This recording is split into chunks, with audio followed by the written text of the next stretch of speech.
నిగ్గదీసి అడిగే మునగాడు వీడు భూమిన వానైతాడు సాదల ధైర్యం వీడు దొంగ దొరల వ్రతం పడతాడు మన రేవంతన్న పేద ఇంటికి పండుగ తెస్తాడు సోనియమ్మ దివెనతోని రాహులన్న సైనికుడయ్యి రత్న కొడుకై యుద్ధం చెయ్య సిద్ధమాయే రేవంతన్న మూడు రంగుల జెండా బట్టి సింగమోలే కదిలినాడు ఒక్కరో కాంగ్రెస్ సూర్యుడు.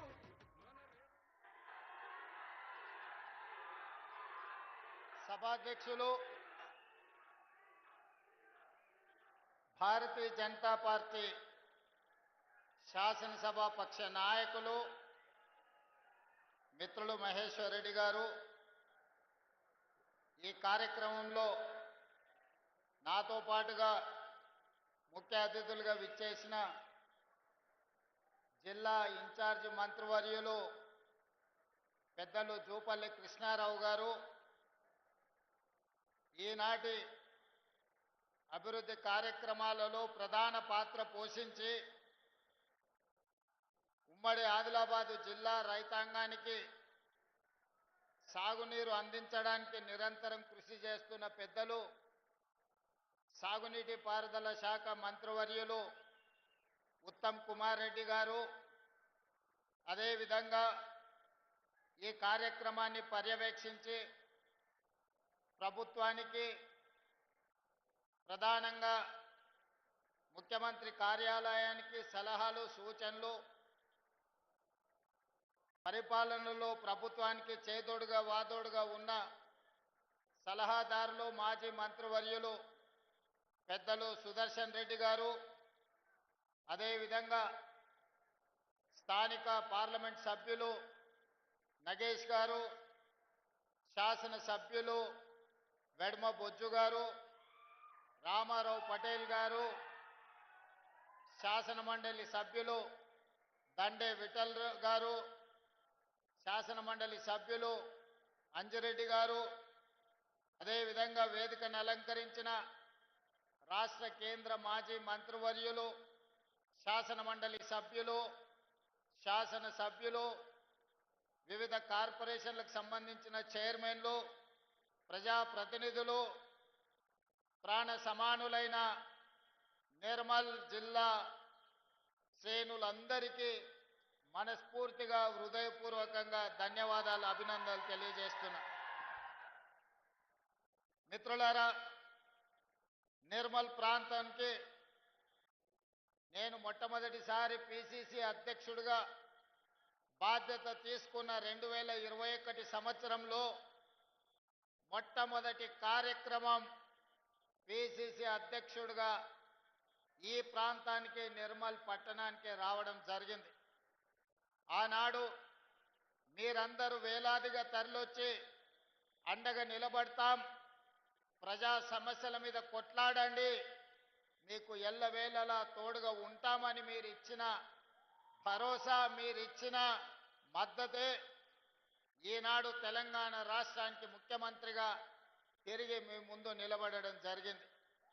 అదేవిధంగా నిర్మల్లో మొట్టమొదటి కార్యక్రమమే కాదు, మొట్టమొదటి భారీ బహిరంగ సభ కూడా ఆదిలాబాదు ఉమ్మడి ప్రాంతంలోనే ఇంద్రవెల్లిలో దళిత గిరిజన దండోరా కార్యక్రమాన్ని తీసుకొని ఆనాడు వేలాది మంది కదం తొక్కి ఆశీర్వదించడంతో ఈనాడు ప్రజాపాలన, ప్రజలు కోరుకున్న పరిపాలన ఈరోజు పేదలకు అందుబాటులోకి వచ్చింది. మిత్రులారా, ఆదిలాబాదు జిల్లా అంటే నాకెప్పుడు ప్రత్యేకమైన అభిమానం. ఎందుకంటే ఈ ప్రాంతము పోరాటానికి పౌరుషానికి గడ్డ. ఆనాడు జల్ జంగల్ జమీనుతో కొమరం భీముడు కొట్లాడినా, లేదా రామ్జీ గోండు తన పౌరుషాన్ని ప్రదర్శించిన 1000 ఊర్ల మర్రి సజీవ సాక్ష్యంగా ఈ ప్రాంతంలోనే ఉంది. ఆనాడు ఈ ప్రాంత అడవి కోసము, ఈ ప్రాంత నీళ్ల కోసము, ఈ ప్రాంత భూమి కోసము కొట్లాడి ఆదర్శంగా నిలబడ్డ ప్రాంతమే ఆదిలాబాదు ప్రాంతం. రామ్జీ గోండ్ కొమరం భీముడిని ఆదర్శంగా తీసుకొని పోరాటాలు చేసి సాధించుకున్న తెలంగాణ రాష్ట్రంలో అత్యంత వెనుకబడిన ఆదిలాబాద్ జిల్లాకు ఎంతో న్యాయం జరగాల్సి ఉండే. కానీ జరగాల్సినంత న్యాయము, రావాల్సినన్ని నీళ్లు, చేయాల్సినంత అభివృద్ధి ఉమ్మడి ఆదిలాబాదు జిల్లాలో జరగలేదు. అందుకే ఆదిలాబాదు జిల్లాను పాలమూరు జిల్లాకెంత ప్రత్యేకంగా నేను ఏ ప్రాంతం నుంచి అయితే వచ్చినో ఆ ప్రాంతానికి ఏ విధంగా నిధులను అందించి అభివృద్ధి చేయాలని అనుకుంటున్నానో పాలమూరు జిల్లాతో సమానంగా ఆదిలాబాదు జిల్లా అభివృద్ధి కోసం నిధులు ఇస్తానని చెప్పాను. ఖచ్చితంగా ఈ ప్రాంతానికి నిధులు ఇవ్వడమే కాదు, పరిశ్రమలను మంజూరు చేసి ఈ ప్రాంతాన్ని అభివృద్ధి చెయ్యాలని మా ప్రభుత్వము ఉక్కు సంకల్పంతో ముందుకు వెళ్తుంది. మిత్రులారా, ఈనాడు ప్రారంభించుకున్న చనాక కొరాట కావచ్చు, లేకపోతే సదర్మట్ బ్యారేజ్ కావచ్చు, ఈ ప్రాజెక్టులన్నీ కూడా 10 సంవత్సరాలలో అనుకుంటే ఎప్పుడో పూర్తయి ఈ ప్రాంతానికి న్యాయం జరిగి ఉండేది.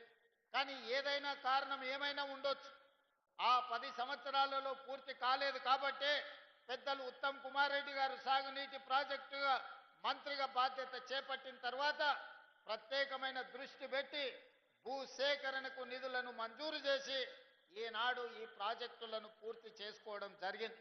కానీ ఇది ఆదిలాబాద్ అభివృద్ధికి సరిపోదు. ఇంతకుముందు మిత్రులు మహేశ్వర్ రెడ్డి గారు, పెద్దలు పార్లమెంట్ సభ్యులు నగేష్ గారు చాలా విషయాలు ఈరోజు ప్రస్తావనకు తీసుకొచ్చారు. వెడమ బొజ్జు గారు నా దృష్టికి చాలా అంశాలు తెచ్చారు. రామారావు పటేల్ గారు చాలా విషయాలను ప్రస్తావించడం జరిగింది. అందుకే ఈనాడు ప్యాకేజ్ నెంబర్ 27 కావచ్చు, లేకపోతే నిర్మల్లో అడ్వాన్స్ టెక్నాలజీ సెంటర్ కావచ్చు, లేకపోతే young India integrated residential schools కావచ్చు, వీటితో పాటు ఉమ్మడి ఆదిలాబాదు జిల్లాకు యూనివర్సిటీ లేదు. ఎన్ఎస్యుఐ యూత్ కాంగ్రెస్ కు సంబంధించిన వాళ్ళు ఎప్పుడొచ్చినా నాకు నివేదికలు ఇస్తూనే ఉంటారు, ఈ ప్రాంతానికి యూనివర్సిటీ ఇవ్వాలి అని. అయితే ఈ ఆదిలాబాదు జిల్లాలో యూనివర్సిటీ మంజూరు చేయాలని నిర్ణయం తీసుకున్న నాయకులు ఎవరికి వాళ్ళు వాళ్ళ ప్రాంతానికి కావాలని వాళ్ళు ప్రత్యేకమైన వినతులు ఇస్తున్నారు. తప్పు లేదు, వాళ్ళు అడగడాన్ని తప్పు పట్టను. వాళ్ళ ప్రాంతానికి యూనివర్సిటీ వస్తే అభివృద్ధి జరుగుతుందని వాళ్ళందరూ ఆశించడాన్ని కూడా నేను ఈరోజు అర్థం చేసుకోగలను. కానీ ఆదిలాబాదు జిల్లాకు ఈ వేదిక మీద నుంచి నేను ప్రకటన చేస్తున్నా, యూనివర్సిటీ మంజూరు అవుతుంది. బాసర IIITలో యూనివర్సిటీని ప్రారంభించుకుందాం. బాసరకు ఒక ప్రత్యేకత ఉంది, చదువుల తల్లి బాసర మందిరం. కానీ ఈరోజు యూనివర్సిటీని కూడా అక్కడ ప్రారంభించుకొని అవసరమైన అభివృద్ధి కార్యక్రమాలను తీసుకొని ముందుకు వెళ్దాం. ఇన్ఛార్జి మంత్రివర్యులు జూపల్లి కృష్ణారావు గారికి నేను సూచన చేస్తున్నా, బాసర IIITలోనే యూనివర్సిటీని ప్రారంభించుకోవడానికి అవసరమైన ఏర్పాట్లు, దానికి సంబంధించిన ప్రణాళికలను సిద్ధం చేయండి. ఈ నిర్ణయం జిల్లా ప్రజలందరికీ సంతోషాన్ని ఇస్తుంది. వివిధ ప్రాంతాలకు ప్రాతినిధ్యం వహించే ఎమ్మెల్యేలకు మా ప్రాంతానికి రాలేదు అని బాధ ఉండొచ్చు. కానీ మీరందరూ అర్థం చేసుకోండి, ఇది వాయిదాలు పెట్టుకుంటూ పోతే మీ ప్రాంతానికి అభివృద్ధి కాదు. అందుకే ఆదిలాబాద్ యూనివర్సిటీ బాసరలో ప్రారంభించుకుందాం. మీరందరూ వేదిక మీద ఉన్న ప్రజాప్రతినిధులందరినీ కూడా సహకరించాల్సిందిగా నేను ఈ సందర్భంగా విజ్ఞప్తి చేస్తున్నా. అదేవిధంగా నిర్మల్ శాసనసభ నియోజకవర్గానికి ఒక అడ్వాన్స్ టెక్నాలజీ సెంటర్ని మనం ఈరోజు మంజూరు చేయాలని అనుకుంటున్నాము. తప్పకుండా మీకు ఏటీసీని ఇస్తాం. అదేవిధంగా స్టేడియం గురించి, కొత్త కలెక్టరేట్ కార్యాలయం గురించి, మున్సిపాలిటీకి సంబంధించిన నిధుల గురించి, ఇతర అంశాలు చాలా వాటిని మహేశ్వర్ రెడ్డి గారు ప్రస్తావించారు, మిగతా శాసనసభ్యులు కూడా ప్రస్తావించారు. అందుకే పెద్దలు జూపల్లి కృష్ణారావు గారికి, పెద్దలు సుదర్శన్ రెడ్డి గారికి నేను సూచన చేస్తున్నా, ఈ సభ అయిపోయిన తర్వాత ఫిబ్రవరి మొదటి వారంలో మీరు ఈ ప్రాంతంలో ఒక 2 రోజులు ప్రత్యేకంగా సమావేశాన్ని ఏర్పాటు చేసి అధికారులతో, ఎమ్మెల్యేలతో సమీక్ష చేసి, ఒక రోజు ప్రజాప్రతినిధులతోని సమీక్ష చేయండి. 2వ రోజు అధికారులతోని ఇది సాధ్యాసాధ్యాల మీద చర్చించి సమీక్ష చేసి భూమి అందుబాటులో ఉందా లేదా వాటి వివరాలతో కూడుకున్న నివేదికను మీరు తీసుకొని రండి. ఉమ్మడి ఆదిలాబాదు జిల్లాకు కావాల్సిన అభివృద్ధి నిధులను, అభివృద్ధి కోసం అనుమతులను రాబోయే బడ్జెట్ సమావేశాలలో నేను అసెంబ్లీలోనే ఆదిలాబాద్కు సంబంధించిన ప్రజాప్రతినిధులతో ఒక ప్రత్యేకమైన సమావేశాన్ని ఏర్పాటు చేసి ఆదిలాబాద్కు జరగాల్సిన అభివృద్ధి, రావాల్సిన నిధులను ప్రత్యేకంగా మంజూరు చేద్దామని చెప్పి నేను ఈ వేదిక మీద నుంచి జూపల్లి కృష్ణారావు గారికి సూచన చేస్తున్నా. మిత్రులారా, ఆనాడు డాక్టర్ వైఎస్ రాజశేఖర రెడ్డి గారు, శ్రీమతి సోనియా గాంధీ గారి నాయకత్వంలో మొదలుపెట్టిన Pranahita Chevella project, doctor Babasaheb Ambedkar Pranahita Chevella project ఆదిలాబాదుకు 2.5 లక్షల ఎకరాల నీళ్లు ఇవ్వాల్సి ఉండే. కానీ ఏదో ఆలోచన, లేకపోతే అది స్వార్థమా, లేకపోతే ఆలోచనలో ఉన్న లోపమా నాకు తెలీదు. కానీ 1,10,000 కోట్ల రూపాయలు ఖర్చు పెట్టినా ఇంకా 40-50 వేల కోట్ల రూపాయలు ఖర్చు పెట్టాల్సింది ఉన్నా ఆదిలాబాదుకు గోదావరి జలాలు రావడానికి సాధ్యం లేదు. అందుకే ఈనాడు మన ప్రభుత్వం వచ్చిన తర్వాత ఆలోచన చేసినాం. ఆదిలాబాదు రైతాంగానికి నీళ్లు ఇవ్వాలి అంటే తుమ్మిడిహెట్టి దగ్గర ప్రాణహిత చేవెళ్ల ప్రాజెక్టును కట్టాల్సిందే, కట్టి తీరవలసిందే. తుమ్మిడిహెట్టి ప్రాంతంలో ప్రాజెక్టును కట్టి ఆదిలాబాదుకు నీళ్లు ఇవ్వాలని నిర్ణయం తీసుకున్నాం. దానికి సంబంధించిన సర్వేలు జరుగుతున్నాయి, నివేదికలు తయారు అవుతున్నాయి. బడ్జెట్ సమావేశాల లోపు ఉత్తమ్ కుమార్ రెడ్డి గారికి సూచన చేస్తున్నా, ఈ తుమ్మిడిహెట్టి దగ్గర నిర్మించాల్సిన ప్రాజెక్టు సంబంధించిన సంపూర్ణమైన నివేదికను తయారు చేయండి. ఆదిలాబాద్ రైతాంగానికి సాగునీరును అందించి ఈ ప్రాంతాన్ని ఆదుకుందాం.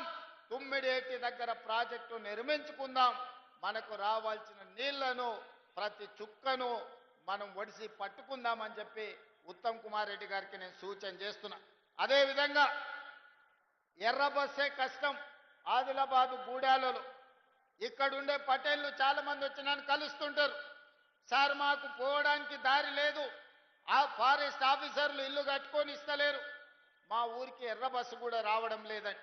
అందుకే ఈనాడు ఆదిలాబాదు ప్రాంతాన్ని ప్రత్యేకంగా గుర్తించి మిత్రులు పాయల శంకర్ ఆదిలాబాద్ ఎయిర్పోర్టుకు సంబంధించిన అంశాన్ని నగేష్ గారు, అదేవిధంగా వెడమ బొజ్జు గారు నా దృష్టికి తెచ్చిండ్రు. అందుకే ఆదిలాబాదు జిల్లాకి ఎయిర్పోర్టు తీసుకొచ్చి, ఎర్ర బస్సు రాని ఈ ప్రాంతానికి ఎయిర్ బస్సు తీసుకొచ్చి విమానాలను తీసుకొచ్చే బాధ్యత మన ప్రభుత్వం తీసుకుంటుంది. ఆది పెద్ద భారత ప్రధానమంత్రి నరేంద్ర మోడీ గారి చేత ఎయిర్పోర్టును ప్రారంభించుకుందాం. వారిని ప్రత్యేకంగా ఆహ్వానించి ఎయిర్పోర్టు కోసము శిలా ఫలకాన్ని, ప్రారంభోత్సవ కార్యక్రమాన్ని చేసుకుందాం. ఒక్క ఎయిర్పోర్ట్ ఉంటే మన ప్రాంతం అభివృద్ధికి పూర్తి స్థాయిలో అనుమతులు రావు. అందుకే ఈ ప్రాంతంలో తెలంగాణ రాష్ట్రంలోనే అతి పెద్ద పారిశ్రామిక వాడను ఆదిలాబాదులో చేసుకుందాం. ఇన్ఛార్జ్ మంత్రి గారికి నేను చెప్పిన ఒక 10,000 ఎకరాల భూమిని ఆదిలాబాదులో సేకరించండి. ఈ దేశంలో ఉండే ప్రతి పరిశ్రమను ఆదిలాబాదు జిల్లాకు తీసుకొచ్చి ఇక్కడి నిరుద్యోగ యువతకు ఉద్యోగ ఉపాధి అవకాశాలు కల్పిద్దాం. ఈ ప్రాంతాన్ని ఒక అభివృద్ధి చెందిన పారిశ్రామిక కేంద్రంగా తయారు చేద్దాం. అప్పుడే మీ జిల్లాకు వచ్చిన ఎయిర్పోర్ట్, మీ జిల్లాకు వచ్చిన రోడ్లు, మీ జిల్లాలో కట్టే సాగునీటి ప్రాజెక్టులు, ఈ జిల్లాలో చదువుల కోసం ప్రారంభించుకున్న యూనివర్సిటీలు అన్ని కూడా ఈనాడు అభివృద్ధికి వేదికలుగా మారుతాయి. అందుకే వేదిక మీద ఉన్న వివిధ రాజకీయ పార్టీల ప్రజాప్రతినిధులకు నేను విజ్ఞప్తి చేస్తున్నా, ఎన్నికలు వచ్చినప్పుడు రాజకీయాలు చేసుకుందాం.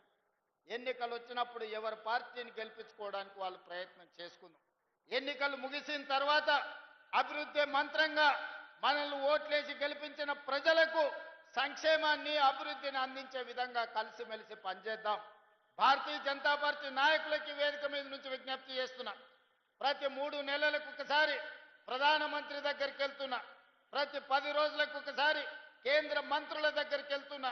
ఢిల్లీ నుంచి రావాల్సిన అనుమతులు, తేవాల్సిన నిధుల కోసం కేంద్ర ప్రభుత్వంలో ఉన్న పెద్దల్ని మేమెట్లయితే కలుస్తున్నామో రాష్ట్ర ప్రభుత్వానికి కాంగ్రెస్ పార్టీ మేమందరం బాధ్యత వహిస్తుండొచ్చు.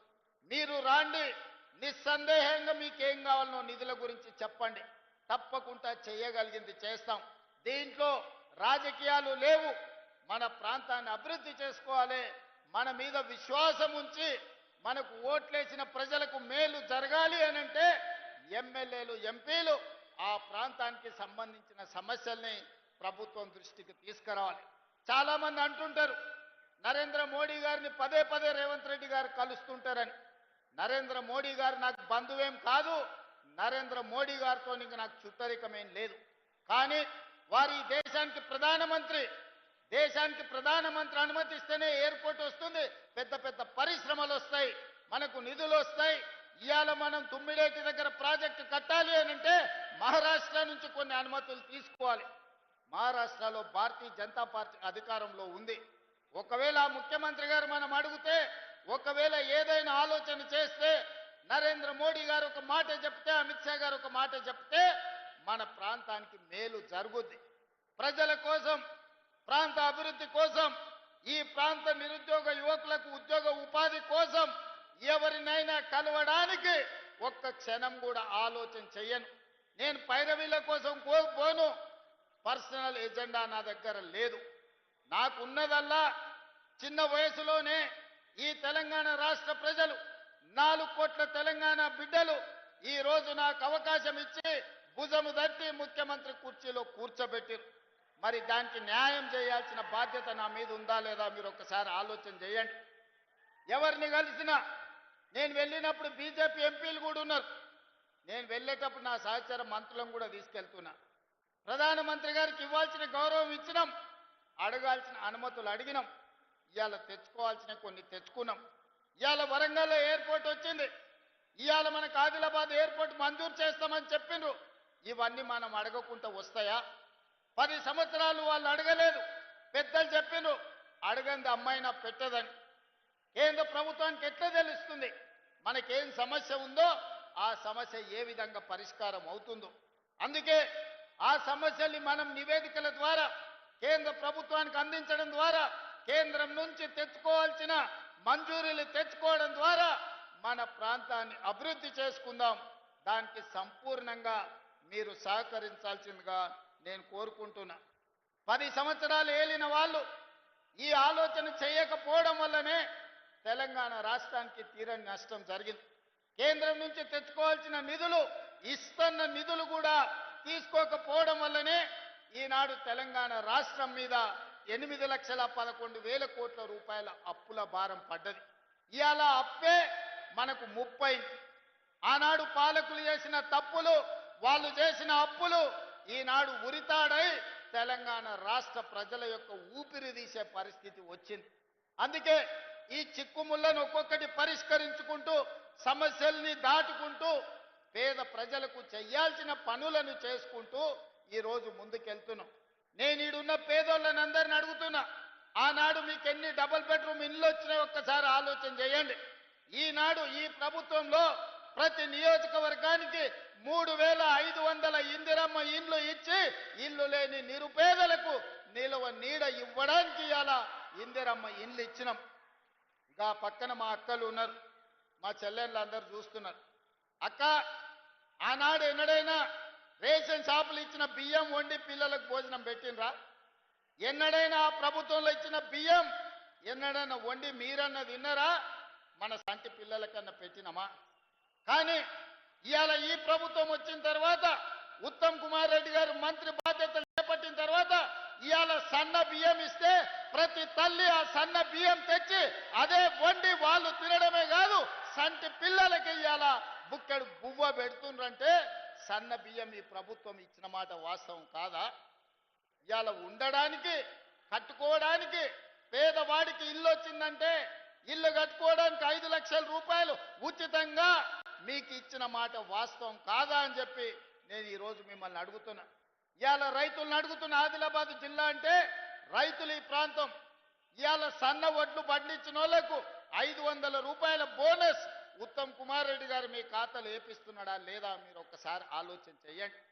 ఇవాళ పేదలకు, ప్రతి పేదవాడి ఇంటికి, భూమి ఉన్నోడికి వ్యవసాయానికి ఉచిత కరెంటు ఉంది, కానీ భూమి లేని నిరుపేద ఇంటి బిల్లు కడుతున్నాడు. మరి ఇవాళ మీ అందరికీ 200 యూనిట్ల వరకు 50 లక్షల కుటుంబాలకు 50 లక్షల ఇళ్లకు ఉచితంగా కరెంటు మీ ఇంటికి వస్తుందా లేదా? మీరు ఇంటికి వెళ్ళి లైట్ వేసినప్పుడు ఒక్కసారి ఆలోచన చెయ్యండి. ఇవాళ మా అక్కలు ఉండ్రీడ ఆ ఎల్ల అమ్మగారి ఇంటికి పోవాలన్నా, అమ్మవారిని దర్శించుకోవాలన్నా, బాసర మందిరానికి పోవాలన్నా ఇంటి ఆయన ముందలనో కన్న కొడుకు ముందలనో చేయి జాపాల్సిన పరిస్థితి. ఆయన దసరాకి అడిగితే ఉగాదికి పోదు పో, ఇప్పుడు ఏం తొందర ఉంది, మీ అమ్మగారింటికి పోకపోతే కొంపలు మురుగుతున్నాయని ఇంటి ఆయన అంటే కళ్ళల్లో నీళ్లు పెట్టుకొని మా అక్కలు మా అమ్మలు మౌనంగా ఉండే. కానీ ఇవాళ ఇంటి ఆయన బాయికాడికి పోతే అక్క అమ్మగారింటికి పోయి చూసి మళ్ళీ సాయంత్రం లోపల ఇంటికి వచ్చే పరిస్థితి వచ్చింది. ఇవాళ ఈ రాష్ట్రంలో నేను అడుగుతున్న మా అక్కల పక్కన మీరు ఆలోచన చేయండి. మీ తమ్ముడు ఈ రాష్ట్రానికి ముఖ్యమంత్రి అయిన తర్వాత 2 రోజుల్లోనే ఆర్టీసీ బస్సుల్లో ఉచిత ప్రయాణం మీకు ఇయ్యలేదా? రాష్ట్రం నలుమూలల అమ్మగారింటికే కాదు, భద్రాచలం రాముల వారిని దర్శించుకోవాలన్నా, యాదగిరిగుట్ట లక్ష్మీ నరసింహస్వామిని దర్శించుకోవాలన్నా ఇవాళ మీరు ఉచిత బస్సు ప్రయాణంలో చేస్తలేరా? మీరు ఒక్కసారి ఆలోచన చేయండి అక్కలారా. ఆనాడు పావులా వడ్డీ లేదు, సున్నా వడ్డీ లేదు, గుండు సున్నా బండరాయి మీ నెత్తి మీద పెట్టిండు. ఇవాళ స్వయం సహాయక సంఘాలకు 27,000 కోట్ల రూపాయలు ఇవాళ సున్నా వడ్డీ మీద లోన్లు ఇస్తే ఇవాళ మా ఆడబిడ్డల చేతుల నగదు ఆడుతున్నాయి. ఇవాళ మీకు పెట్రోల్ బంకులు ఇప్పించిన, పెట్రోల్ బంకు వ్యాపారం నడిపే మీ అవకాశం ఇచ్చిన, ఆర్టీసీ బస్సుల్లో ఉచిత ప్రయాణమే కాదు 1000 ఆర్టీసీ బస్సులకు ఆడబిడ్డల్ని యజమానులను చేసి వాళ్ళే బస్సులు కొని ఆర్టీసీ కార్పొరేషన్కి ఇవాళ బస్సులు తిప్పుతున్నారు. ఇదే కాదు, హైటెక్ సిటీ పక్కన మైక్రోసాఫ్ట్, ఇన్ఫోసిస్ ఇట్లాంటి ఐటీ కంపెనీలు ఉన్నాయి, అమెజాన్లు, లేకపోతే గూగుల్. మరి ఇవాళ ఎవరికి ఉన్నదా?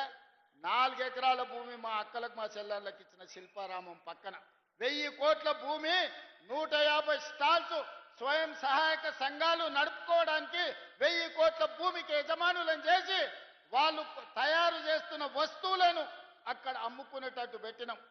అలా నిర్మల్ పెయింటింగ్ అంటే ఇంటి పక్కలోళ్ళకు అమ్ముకునే పరిస్థితి. కానీ ఇవాళ నిర్మల్ పెయింటింగ్లు అమెజాన్లో ఆన్లైన్లో బుక్ చేసుకుంటే ఎక్కడికైనా పంపించే వసతులు ఇవాళ మనము అమెజాన్తో మాట్లాడి ఇవాళ మనం ఆన్లైన్ బిజినెస్కి మన ఆడబిడ్డల్ని వీళ్ళందరినీ ప్రోత్సహిస్తున్నాం. ఇలా ఒక్కొక్కటి వినూత్నంగా మన పిల్లల్ని బాగు చేయాలనే ప్రయత్నం చేస్తున్నాం. అలా ఐటీఐలలో చదువుకున్నోనికి ఏ ఉద్యోగం లేదు. ఐటీఐలో డీజిల్ మెకానిక్, ఎలక్ట్రికల్, ప్లంబరో చేస్తే వాడు నేర్చుకునే చదువుకి బయటకు వచ్చినాక చూస్తే ఏంది లేదు. వానికి డీజిల్ మెకానిక్ నేర్పితే అంబాసిడర్ కారులో పని నేర్పేది, బయటకు వస్తే అంబాసిడర్ కారు నన్ను ఉన్నదే ఉన్నొక్క అంబాసిడర్ కారు కూడా ఫామ్ హౌస్లో షెడ్డుకు పోయింది, లోపల పడ్డది. ఇవాళ వాళ్ళు పని చేయనికే రిపేర్ చేద్దామంటే కూడా లేదు. అందుకే ఈ ఐటీఐలో ఉన్న విధానం సరిగ్గా లేదని వాటిని అప్గ్రేడ్ చేసి 2400 కోట్ల రూపాయలు మంజూరు చేసి రాష్ట్రంలో 100 నియోజకవర్గాలలో 100 అడ్వాన్స్డ్ టెక్నాలజీ సెంటర్లను పెట్టాలని ఈరోజు వాటిని ఒక సాంకేతికపరమైన కేంద్రాలుగా మార్చినాము. ఇవాళ అక్కడ చదువుకున్న ప్రతి వాడికి ఉద్యోగం వచ్చే విధంగా. ఇంతకుముందు మిత్రుడు మహేశ్వర్ రెడ్డి గారు అడిగినారు మాకు ఐటీఐఓ పాలిటెక్నికో ఇవ్వమని. ఈరోజు నిర్మల్ శాసనసభ నియోజకవర్గానికి అడ్వాన్స్డ్ టెక్నాలజీ సెంటర్ మంజూరు చేస్తున్నాం. మీ దగ్గర ఉన్న యువకులు అందులో పని నేర్చుకొని నైపుణ్యాన్ని పెంపొందించుకొని ఉద్యోగ ఉపాధి అవకాశాలు తెచ్చుకోండి. ఇట్లా ఒకటొకటిగా అది సాగునీరు కావచ్చు, అది తాగునీరు కావచ్చు, అది పరిశ్రమలు కావచ్చు, అది వ్యవసాయం కావచ్చు, అది విద్య కావచ్చు, వైద్యం కావచ్చు, ఇవాళ బడులు కావచ్చు, గుడులు కావచ్చు. ఇవాళ మీరందరూ చూసిండ్రు ఇంద్రవెల్లిని పర్యాటక కేంద్రంగా చేయలేదా? నాగోబ జాతరకు నిధులు ఇవ్వలేదా? ఇప్పుడు మా బొచ్చు ఇంకా 22 కోట్లు కావాలంటున్నాడు. తప్పకుండా నాగోబ జాతరకి 22 కోట్ల రూపాయలు మంజూరు చేసి అభివృద్ధి చేస్తాం. నిన్న మీరు చూసిండ్రు సమ్మక్క సారలమ్మ జాతర 29వ తారీఖు నాడు ప్రారంభం కాబోతుంది. 300 కోట్ల రూపాయలతోని దేవాలయాన్ని పునర్నిర్మించినాం. మన పౌరుషానికి ప్రతీకైనమ్మ సమ్మక్క సారలమ్మ మందిరాన్ని గొప్పగా ప్రపంచ స్థాయిలో గుర్తింపు వచ్చే విధంగా సౌత్ కుంభమేళ లాగా ఇవాళ నిరంతరం పనులు జరుగుతున్నాయి. 19వ తారీఖు నాడు మందిరాన్ని మనం ప్రారంభించుకోబోతున్నాం. ఇవన్నీ పేదోళ్ళ కోసం ఈ పేదల ప్రభుత్వం చేస్తున్న అభివృద్ధి కాదా? ఇవాళ హైదరాబాదు నగరంలో చిన్న చిన్న కాలనీలో గేటెడ్ కమ్యూనిటీలో కాదు, ప్రపంచంతో పోటీ పడే విధంగా భారత్ ఫ్యూచర్ సిటీ 30,000 ఎకరాలలో ఎయిర్పోర్టుకు కూతవేటు దూరంలో ఒక గొప్ప నగరాన్ని ఈరోజు మన ప్రభుత్వం నిర్మిస్తుంది. ప్రపంచంలో ఉన్న ప్రతి సంస్థ ఆ నగరంలో పెట్టుబడులు పెట్టబోతుంది.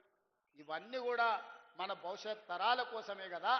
ఆనాడు 430-40 ఏళ్ల కింద నిజాం హైదరాబాదు నగరాన్ని విస్తరిస్తే ఇవాళ ప్రపంచానికే పర్యాటక కేంద్రంగా మారింది, ప్రపంచానికే పెట్టుబడులకు స్వర్గధామంగా మారింది హైదరాబాద్.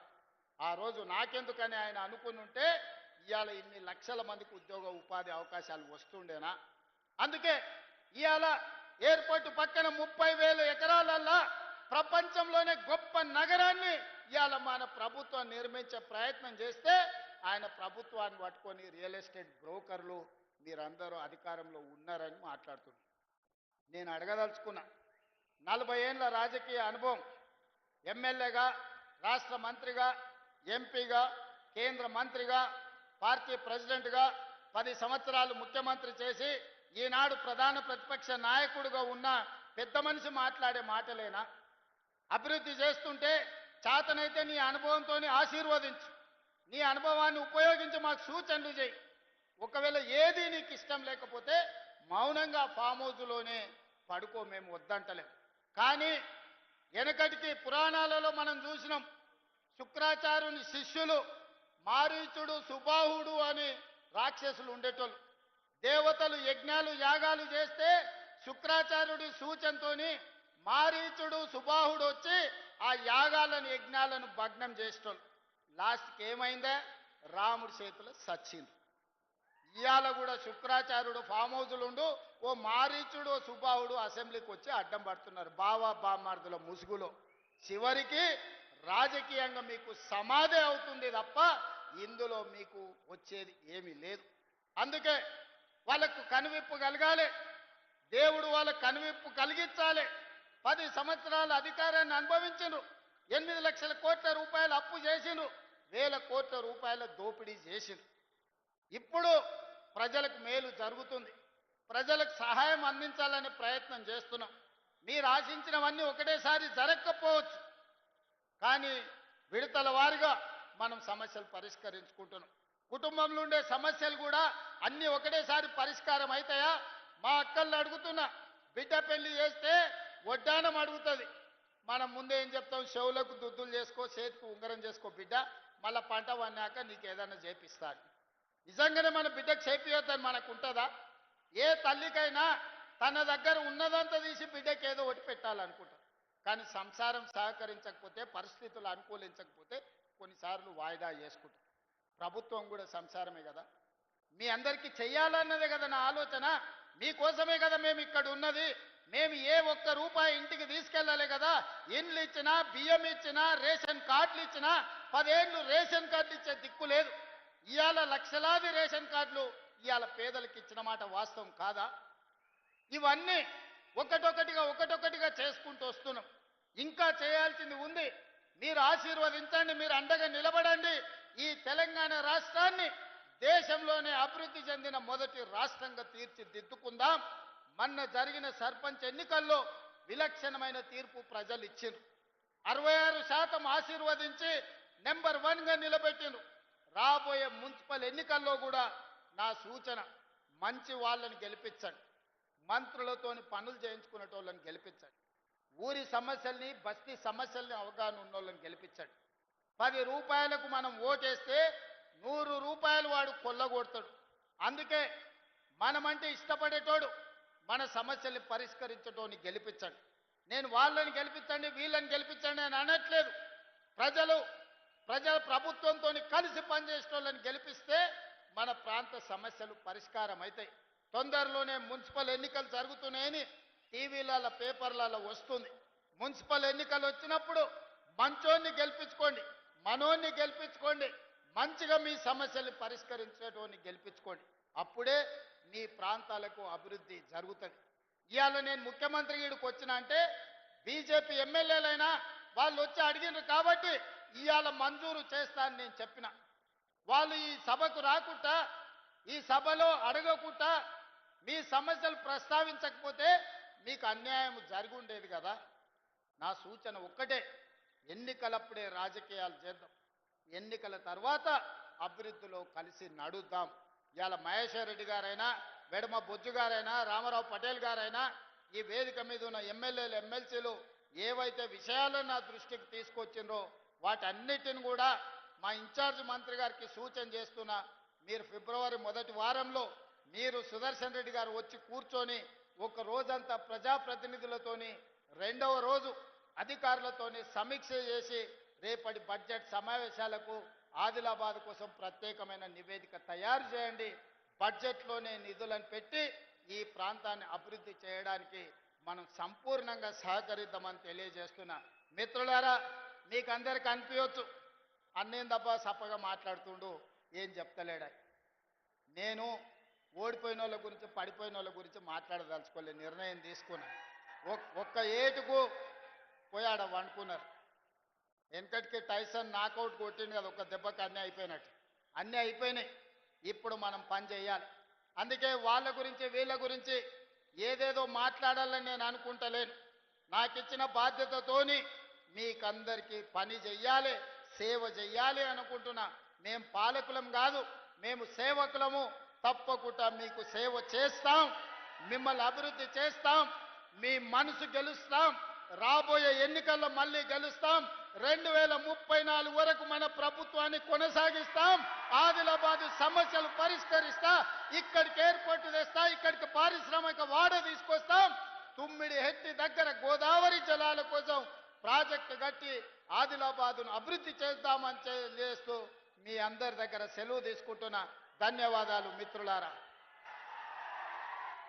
ప్రజల మనిషి, ప్రజా సమస్యలను తెలుసుకొని తక్షణమే వాటి పరిష్కార దిశగా అడుగులు వేస్తున్న కార్యదక్షులు, తెలంగాణ రాష్ట్ర అభివృద్ధి పథంలో ముందుకు తీసుకుపోతున్న గౌరవ ముఖ్యమంత్రి గారి దిశానిర్దేశంతో ఈ జిల్లా మరింత అభివృద్ధిని సాధిస్తుందని ఆశిస్తూ వారి ఆత్మీయ సందేశానికి ప్రత్యేక ధన్యవాదాలు తెలియజేస్తూ ఇప్పుడు వారి నిర్మల్ ఫెస్టివల్కి సంబంధించిన లోగో ఆవిష్కరిస్తున్నారు. చారిత్రక సాంస్కృతిక ప్రాశస్త్యాన్ని చాటి చెప్పేలా నిర్మల్ ఉత్సవాల్ని నిర్వహించబోతున్నాం. ఆ ఉత్సవాలకు సంబంధించిన లోగోను అలాగే పోస్టర్ని గౌరవ ముఖ్యమంత్రి గారు